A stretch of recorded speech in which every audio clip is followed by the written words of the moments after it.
Wahai wali agung, bila manusia mengetahui apa yang terjadi setelah kematian, tentu ia tidak menginginkan hidup di dunia ini, dan ia akan berkata setiap saat dan kesempatan, "Tuhan, matikan aku."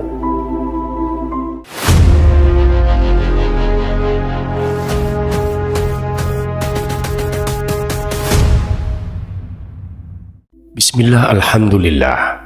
Sahabat Haura, jika video ini lewat di berandamu berarti ini adalah petunjuk dari Allah untukmu. Setidaknya, luangkanlah waktu sejenak untuk menulis sholawat kepada Rasulullah di kolom komentar, sebagai tanda bukti akan kecintaan kita kepada Nabi Muhammad SAW, agar di akhirat nanti kita mendapatkan syafaat dari beliau. Semoga kita semua selalu diberkahi dalam kesehatan, kebahagiaan, dan kesuksesan pada setiap langkah dan usaha kita. Dan semoga kita tidak akan mati kecuali dalam keadaan beriman. Amin ya rabbal alamin. Sahabat Haura, Kasyaf Ma'nawi Syekh Abdul Qadir Al-Jailani. Sebagai pengantar, Syekh Abdul Qadir Al-Jailani adalah seorang wali Allah yang memiliki keistimewaan, yaitu kedekatannya dengan Sang Pencipta, Allah Subhanahu wa Ta'ala. Saking dekatnya ia dengan Allah Subhanahu wa Ta'ala, maka dia dijuluki pemimpin para wali Allah yang ada di muka bumi ini. Hidupnya bertabur keajaiban sejak beliau dilahirkan hingga wafat. Sejarah hidupnya penuh mukjizat dan keramat. Tidak mengherankan jika beliau diakui sebagai pemimpin wali keramat dalam sejarah kewalian. Bahkan Ibnu Taimiyah sendiri pernah menyaksikan berbagai fenomena mukjizat dalam diri Syekh Abdul Qadir Al-Jailani. Kenapa dia diberi karomah yang begitu dahsyat? Maka untuk mengetahui kuncinya, di sini kita akan bersama-sama mendengarkan paparan dari karya Syekh Abdul Qadir Al-Jailani, Risalah Al-Gauthiyah. Karya ini adalah sebentuk dialog batiniah antara Allah Subhanahu wa Ta'ala, dia, dan Syekh Abdul Qadir Al-Jailani, aku, yang diterimanya melalui ilham qalbi dan penyingkapan ruhani Kasyaf Ma'nawi. Dengan nama Allah yang Maha Pengasih lagi Maha Penyayang, segala puji bagi Allah Sang Penghapus Duka. Sholawat atas manusia terbaik Muhammad Sallallahu Alaihi Wasallam. Berkatalah Sang Wali Agung Syekh Abdul Qadir Al-Jailani kepada Allah Subhanahu wa Ta'ala. Allah Subhanahu wa Ta'ala berkata, "Wahai Wali Agung, aku menjawab, aku mendengar panggilanmu wahai Tuhannya si Wali." Dia berkata, "Setiap tahapan antara alam na'asud, alam manusia, dan alam malakut adalah syariat. Setiap tahapan antara alam malakut dan jabarut adalah tarekat. Dan setiap tahapan antara alam jabarut dan alam lahut adalah hakikat." Lalu dia berkata kepadaku, "Wahai Wali Agung, aku tidak pernah mewujudkan diriku dalam sesuatu sebagaimana perwujudanku dalam diri manusia." Lalu aku bertanya, "Wahai Tuhanku, apakah engkau memiliki tempat?" Maka dia berkata kepadaku, "Wahai Wali Agung, akulah pencipta tempat, dan aku tidak memiliki tempat." Lalu aku bertanya, "Wahai Tuhanku, apakah engkau makan dan minum?" Maka dia berkata kepadaku, "Wahai Wali Agung, makanan dan minuman kaum fakir adalah makanan dan minumanku." Lalu aku berkata, "Wahai Tuhanku, dari apa engkau menciptakan malaikat?" Dia berkata kepadaku, "Aku ciptakan malaikat dari cahaya manusia, dan aku ciptakan manusia dari cahayaku." Lalu dia berkata kepadaku, "Wahai Wali Agung, aku jadikan manusia sebagai kendaraanku, dan aku jadikan seluruh isi alam sebagai kendaraan baginya." Lalu dia berkata kepadaku, "Wahai Wali Agung, betapa indahnya aku sebagai pencari, betapa indahnya manusia sebagai yang dicari, betapa indahnya manusia sebagai pengendara, dan betapa indahnya alam sebagai kendaraan baginya. Lalu dia berkata kepadaku, "Wahai Wali Agung, manusia adalah rahasiaku dan aku adalah rahasianya. Jika manusia menyadari kedudukannya di sisiku, maka ia akan berucap pada setiap hembusan nafasnya, 'Milik siapakah kekuasaan pada hari ini?' Lalu dia berkata kepadaku, 'Wahai Wali Agung, tidaklah manusia makan sesuatu atau minum sesuatu, dan tidaklah ia berdiri ataupun duduk, berbicara atau diam, tidak pula ia melakukan suatu perbuatan, menuju sesuatu atau menjauhi sesuatu, kecuali aku ada berperan di situ, bersemayam dalam dirinya dan menggerakkannya.' Lalu dia berkata kepadaku, 'Wahai Wali Agung, tubuh manusia, jiwanya, hatinya, ruhnya, pendengarannya, penglihatannya, tangannya, kakinya, dan lidahnya, semua itu aku persembahkan kepadanya oleh diriku, untuk diriku. Dia tak lain adalah aku, dan aku bukanlah selain dia.' Lalu dia berkata kepadaku, 'Wahai Wali Agung, jika engkau melihat seseorang terbakar oleh api kefakiran dan hancur karena banyaknya kebutuhan, maka dekatilah ia, karena tidak ada penghalang antara diriku dan dirinya.' Lalu dia berkata kepadaku, 'Wahai Wali Agung, janganlah engkau makan sesuatu atau minum sesuatu, dan janganlah engkau tidur, kecuali dengan kehadiran hati yang sadar dan mata yang awas.' Lalu dia berkata kepadaku, 'Wahai Wali Agung, barang siapa yang terhalang dari perjalananku di dalam batin, maka ia akan diuji dengan perjalanan lahir, dan ia tidak akan semakin dekat dariku, melainkan justru semakin menjauh dalam perjalanan batin.' Lalu dia berkata kepadaku, 'Wahai Wali Agung, kemanunggalan ruhani merupakan keadaan yang tak dapat diungkapkan dengan kata-kata. Siapa yang percaya dengannya sebelum mengalaminya sendiri, maka ia telah kafir. Dan barang siapa menginginkan ibadah setelah mencapai keadaan wusul, maka ia telah menyekutukan Allah Subhanahu wa Ta'ala.' Lalu dia berkata kepadaku, 'Wahai Wali Agung, barang siapa memperoleh kebahagiaan azali, maka selamat atasnya. Dia tidak akan terhina selamanya. Dan barang siapa memperoleh kesengsaraan azali, maka celakalah baginya. Dia tidak akan diterima sama sekali setelah itu.' Lalu dia berkata kepadaku, 'Wahai Wali Agung, aku jadikan kefakiran dan kebutuhan sebagai kendaraan manusia. Barang siapa menaikinya, maka ia telah sampai di tempatnya sebelum menyeberangi gurun dan lembah.'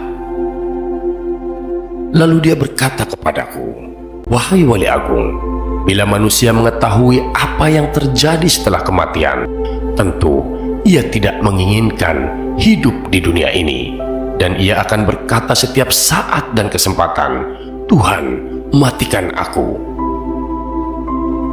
Lalu ia berkata kepadaku, 'Wahai Wali Agung, semua makhluk pada hari kiamat akan dihadapkan kepadaku dalam keadaan tuli, bisu, dan buta, lalu merasa rugi dan menangis. Demikian pula di dalam kubur.' Lalu dia berkata kepadaku, 'Wahai Wali Agung, cinta merupakan tirai yang membatasi antara sang pencinta dan yang dicintai. Bila sang pencinta telah padam dari cintanya, berarti ia telah sampai kepada sang kekasih.' Lalu dia berkata kepadaku, 'Wahai Wali Agung, aku melihat ruh-ruh menunggu di dalam jasad-jasad mereka.' Setelah ucapannya, bukankah aku ini Tuhanmu sampai hari kiamat?" Lalu sang wali berkata, "Aku melihat Tuhan yang Maha Agung." Dan dia berkata kepadaku, "Wahai wali agung, barang siapa bertanya kepadaku tentang melihat setelah mengetahui, berarti ia telah terhalang dari pengetahuan tentang melihat. Barang siapa mengira bahwa melihat tidak sama dengan mengetahui, maka berarti ia telah terperdaya oleh melihat Allah Subhanahu wa Ta'ala." Lalu dia berkata kepadaku, "Wahai wali agung, orang fakir dalam pandanganku bukanlah orang yang tidak memiliki apa-apa, melainkan orang fakir adalah ia yang memegang kendali atas segala sesuatu. Bila ia berkata kepada sesuatu, 'Jadilah,' maka terjadilah ia." Lalu dia berkata kepadaku, "Tak ada persahabatan dan kenikmatan di dalam surga setelah kemunculanku di sana, dan tak ada kesendirian dan kebakaran di dalam neraka setelah sapaanku kepada para penghuninya." Lalu dia berkata kepadaku, "Wahai wali agung, aku yang paling mulia di antara semua yang mulia, dan aku yang paling penyayang di antara semua penyayang." Lalu dia berkata kepadaku, "Wahai wali agung, tidurlah di sisiku, tidak seperti tidurnya orang-orang awam, maka engkau akan melihatku." Terhadap hal ini aku bertanya, "Wahai Tuhanku, bagaimana aku tidur di sisimu?" Dia berkata, "Dengan menjauhkan jasmani dari kesenangan, menjauhkan nafsu dari syahwat, menjauhkan hati dari pikiran dan perasaan buruk, dan menjauhkan ruh dari pandangan yang melalaikan, lalu meleburkan zatmu di dalam zat." Lalu dia berkata kepadaku, "Wahai wali agung, katakan kepada sahabatmu dan pencintamu, siapa di antara kalian yang menginginkan kedekatan denganku, maka hendaklah ia memilih kefakiran, lalu kefakiran dari kefakiran. Bila kefakiran itu telah sempurna, maka tak ada lagi apapun selain aku." Lalu dia berkata, "Wahai wali agung, berbahagialah jika engkau mengasihi makhluk-makhlukku, dan beruntunglah jika engkau memaafkan makhluk-makhlukku." Lalu dia berkata kepadaku, "Wahai wali agung, katakan kepada pecintamu dan sahabatmu, ambillah manfaat dari doa kaum fakir, karena mereka bersamaku dan aku bersama mereka." Lalu dia berkata kepadaku, "Wahai wali agung, aku bersama segala sesuatu, tempat tinggalnya, pengawasannya, dan kepadaku tempat kembalinya."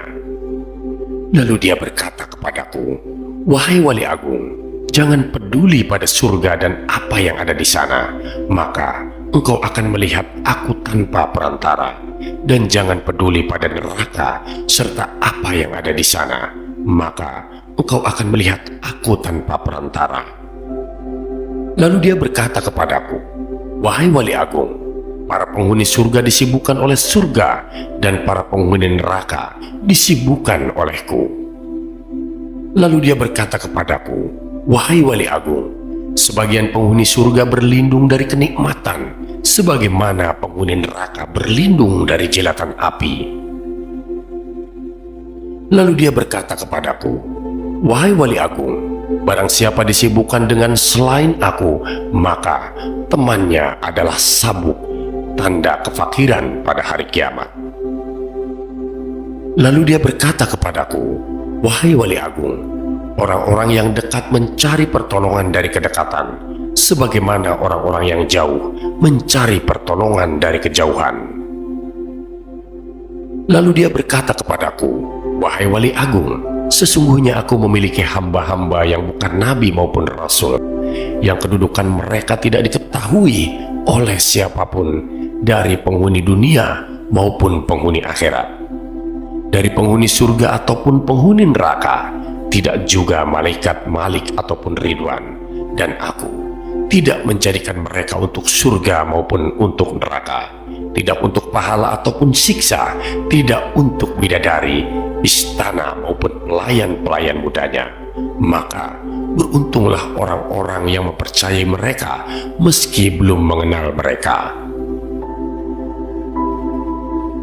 Lalu dia berkata kepadaku, "Wahai Wali Agung, engkau adalah salah satu dari mereka, dan di antara tanda-tanda mereka di dunia adalah tubuh-tubuh mereka terbakar karena sedikitnya makan dan minum. Nafsu mereka telah hangus dari syahwat, hati mereka telah hangus dari pikiran dan perasaan buruk. Ruh-ruh mereka juga telah hangus dari pandangan yang melalaikan. Mereka adalah pemilik keabadian yang terbakar oleh cahaya perjumpaan dengan Tuhannya." Lalu dia berkata kepadaku, "Wahai Wali Agung, bila seseorang yang haus datang kepadamu di hari yang amat panas, sedangkan engkau memiliki air dingin dan engkau sedang tidak membutuhkan air, jika engkau menahan air itu baginya, maka engkau adalah orang yang paling kikir. Bagaimana aku menolak mereka dari rahmatku, padahal aku telah menetapkan atas diriku bahwa aku paling pengasih di antara yang mengasihi." Lalu dia berkata kepadaku, "Wahai Wali Agung, tak seorang pun dari ahli maksiat yang jauh dariku, dan tak seorang pun dari ahli ketaatan yang dekat dariku." Lalu dia berkata kepadaku, "Wahai Wali Agung, bila seseorang dekat kepadaku, maka ia adalah dari kalangan maksiat, karena ia merasa memiliki kekurangan dan penyesalan." Lalu dia berkata kepadaku, "Wahai Wali Agung, merasa memiliki kekurangan merupakan sumber cahaya, dan mengagumi cahaya diri sendiri merupakan sumber kegelapan."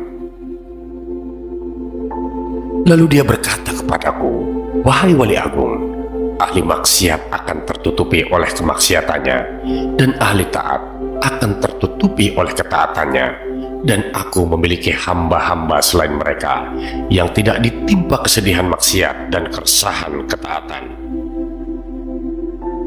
Lalu dia berkata kepadaku, "Wahai Wali Agung, sampaikan kabar gembira kepada para pendosa tentang adanya keutamaan dan kemurahan, dan sampaikan berita kepada para pengagum diri sendiri."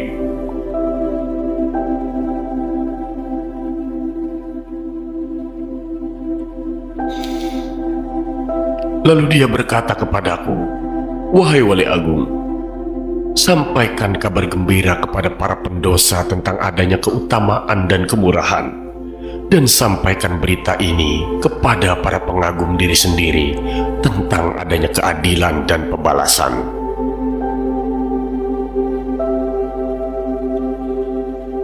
Lalu dia berkata kepadaku, "Wahai Wali Agung, ahli ketaatan selalu mengingat kenikmatan, dan ahli maksiat selalu mengingat Yang Maha Pengasih."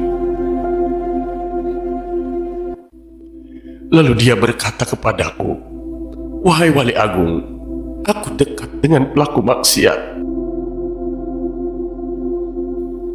Lalu dia berkata kepadaku, "Wahai Wali Agung, aku dekat dengan pelaku maksiat setelah ia berhenti dari kemaksiatannya, dan aku jauh dari orang yang taat setelah ia berhenti dari ketaatannya." Lalu dia berkata kepadaku, "Wahai Wali Agung, aku menciptakan orang awam, namun mereka tidak mampu memandang cahaya kebesaranku. Maka aku meletakkan tirai kegelapan di antara diriku dan mereka. Dan aku menciptakan orang-orang khusus, namun mereka tidak mampu mendekatiku, dan mereka sebagai tirai penghalang." Lalu dia berkata kepadaku, "Wahai Wali Agung, katakan kepada para sahabatmu, siapa di antara mereka yang ingin sampai kepadaku, maka ia harus keluar dari segala sesuatu selain aku." Lalu dia berkata kepadaku, "Wahai Wali Agung, keluarlah dari batas dunia, maka engkau akan sampai ke akhirat, dan keluarlah dari batas akhirat, maka engkau akan sampai kepadaku." Lalu dia berkata kepadaku, "Wahai Wali Agung, keluarlah engkau dari raga dan jiwamu, lalu keluarlah dari hati dan ruhmu, lalu keluarlah dari hukum dan perintah, maka engkau akan sampai kepadaku." Maka aku bertanya, "Wahai Tuhanku, sholat seperti apa yang paling dekat denganmu?" Dia berkata, "Sholat yang di dalamnya tiada apapun kecuali aku, dan orang yang melakukannya lenyap dari sholatnya dan tenggelam karenanya." Lalu aku berkata, "Wahai Tuhanku, puasa seperti apa yang paling utama di sisimu?" Dia berkata, "Puasa yang di dalamnya tiada apapun selain aku, dan orang yang melakukannya lenyap darinya." Lalu aku berkata, "Wahai Tuhanku, amal apa yang paling utama di sisimu?" Dia berkata, "Amal yang di dalamnya tiada apapun selain aku, baik itu harapan, surga, ataupun ketakutan pada neraka, dan pelakunya lenyap darinya." Lalu aku berkata, "Wahai Tuhanku, tangisan seperti apa yang paling utama di sisimu?" Dia berkata, "Tangisan orang-orang yang tertawa." Lalu aku berkata, "Wahai Tuhanku, tertawa seperti apa yang paling utama di sisimu?" Dia berkata, "Tertawanya orang-orang yang menangis karena bertaubat." Lalu aku berkata, "Wahai Tuhanku, tobat seperti apa yang paling utama di sisimu?" Dia menjawab, "Tobatnya orang-orang yang suci." Lalu aku bertanya, "Wahai Tuhanku, kesucian seperti apa yang paling utama di sisimu?" Dia menjawab, "Kesucian orang-orang yang bertobat." Lalu dia berkata kepadaku, "Wahai Wali Agung, pencari ilmu di mataku tidak mempunyai jalan kecuali setelah ia mengakui kebodohannya, karena jika ia tidak melepaskan ilmu yang ada padanya, ia akan menjadi setan." Berkatalah sang Wali Agung, "Aku bertemu Tuhanku Subhanahu wa Ta'ala, dan aku bertanya kepadanya, 'Wahai Tuhan, apa makna kerindu?' Dia menjawab, 'Wahai Wali Agung, artinya adalah engkau mesti merindukanku dan mengosongkan hatimu dari selain aku.' Lalu dia berkata kepadaku, 'Wahai Wali Agung, jika engkau mengerti bentuk kerinduan, maka engkau harus lenyap dari kerinduan, karena ia merupakan penghalang antara si perindu dan yang dirindukan.' Lalu dia berkata kepadaku, 'Wahai Wali Agung, bila engkau berniat melakukan tobat, maka pertama kali engkau harus bertobat dari nafsu, lalu mengeluarkan pikiran dan perasaan buruk dari hati dengan mengusir kegelisahan dosa. Maka engkau akan sampai kepadaku, dan hendaknya engkau bersabar, karena bila tidak bersabar, berarti engkau hanya bermain-main belaka.' Lalu dia berkata kepadaku, 'Wahai Wali Agung, bila engkau ingin memasuki wilayahku, maka hendaknya engkau tidak berpaling kepada alam mulk, alam malakut, maupun alam jabarut. Karena alam mulk adalah setannya orang berilmu, dan malakut adalah setannya ahli makrifat, dan jabarut adalah setannya orang yang sadar. Siapa yang puas dengan salah satu dari ketiganya, maka ia akan terusir dari sisiku.' Dan dia berkata kepadaku, 'Wahai Wali Agung, perjuangan spiritual, mujahadah, adalah salah satu lautan di samudra penyaksian, musyahadah, dan telah dipilih oleh orang-orang yang sadar. Barang siapa hendak masuk ke samudra musyahadah, maka ia harus memilih mujahadah. Karena mujahadah merupakan benih dari musyahadah, dan musyahadah tanpa mujahadah adalah mustahil. Barang siapa telah memilih mujahadah, maka ia akan mengalami musyahadah, dikehendaki atau tidak dikehendaki.' Dan dia berkata kepadaku, 'Wahai Wali Agung, para pencari jalan spiritual tidak dapat berjalan tanpa mujahadah, sebagaimana mereka tak dapat melakukannya tanpa aku.' Dan dia berkata kepadaku, 'Wahai Wali Agung, sesungguhnya hamba yang paling kucintai adalah hamba yang mempunyai ayah dan anak, tetapi hatinya kosong dari keduanya. Jika ayahnya meninggal, ia tidak sedih karenanya, dan jika anaknya pun meninggal, ia pun tidak gundah karenanya. Jika seorang hamba telah mencapai tingkat seperti ini, maka di sisiku tanpa ayah dan tanpa anak, dan tak ada bandingan baginya. Dan dia berkata kepadaku, "Wahai Wali Agung, siapa yang tidak merasakan lenyapnya seorang ayah karena kecintaan kepadaku, dan lenyapnya seorang anak karena kecintaan kepadaku, maka ia tak akan merasakan lezatnya kesendirian dan ketunggalan." Dia juga berkata kepadaku, "Wahai Wali Agung, bila engkau ingin memandangku di setiap tempat, maka engkau harus memilih hati resah yang kosong dari selain aku." Lalu aku bertanya, "Tuhanku, apa ilmunya ilmu itu?" Dia menjawab, "Ilmunya ilmu adalah ketidaktahuan akan ilmu." Dan dia berkata kepadaku, "Wahai Wali Agung, berbahagialah seorang hamba yang hatinya condong kepada mujahadah, dan celakalah bagi hamba yang hatinya condong kepada syahwat."